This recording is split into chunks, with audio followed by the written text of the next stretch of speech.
இந்தியாவில் இருக்கும் மருத்துவர்கள் வேறு எந்த நாட்டில் இருக்கும் மருத்துவர்களை காட்டிலும் விரைவாக மனதளவிலும் உடல் அளவிலும் சோர்ந்து போகிறார்கள்.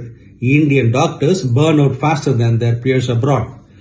அதே வெள்ளைக்கோட் தான் அணிகிறார்கள், அதே வாக்குறுதி தான் ஓத் எடுக்கிறார்கள், அதே வியாதிகளுக்கு தான் சிகிச்சை அளிக்கிறார்கள். ஆனாலும் இந்தியாவில் ஒரு மருத்துவரின் வாழ்க்கை மற்ற நாடுகளில் உள்ள மருத்துவர்களின் வாழ்க்கையை காட்டிலும் மிகவும் வேறுபட்டுள்ளது.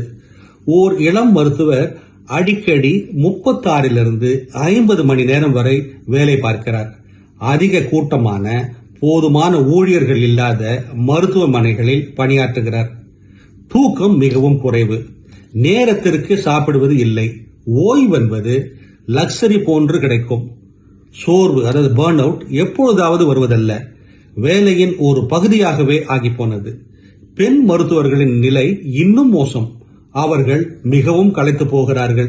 நோயாளிகளை கவனிக்கிறதற்கும் அவர்கள் எதிர்பார்ப்புக்கும் இடையே அல்லாடுகிறார்கள். வெளிநாடுகளில் உள்ள மருத்துவர்களை பாருங்கள். நேரத்திற்கு வேலை செய்கிறார்கள், நன்றாக சம்பாதிக்கிறார்கள், போதுமான உதவி அமைப்புகள் உள்ளன. பிழைக்கிறதற்கல்ல அவர்கள் வேலை, நோயாளிகளின் மேல் கவனம் செலுத்துகிறார்கள். மருத்துவத்தை உன்னதமான பணி என்கிறோம், ஆனால் உன்னதத்தை அலட்சியம் பண்ணக்கூடாது.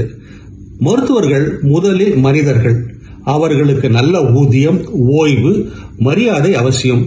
இந்தியாவில் நல்வாழ்வுத்துறை உறுதியாக இருக்க வேண்டுமானால் அதை நடத்துகிறவர்களை முதலில் கவனிக்க வேண்டும். அமெரிக்காவில் கலிபோர்னியாவில் பணியாற்றும் இரைப்பை குடலியல் மருத்துவர் டாக்டர் பழனியப்பன் மாணிக்கம் இப்படி கூறுகிறார். இது போன்ற சிந்தனைகளை தவற விடாதிருக்க தமிழ் பூமர் அபிஷியல் சேனலை சப்ஸ்கிரைப் செய்யுங்கள்.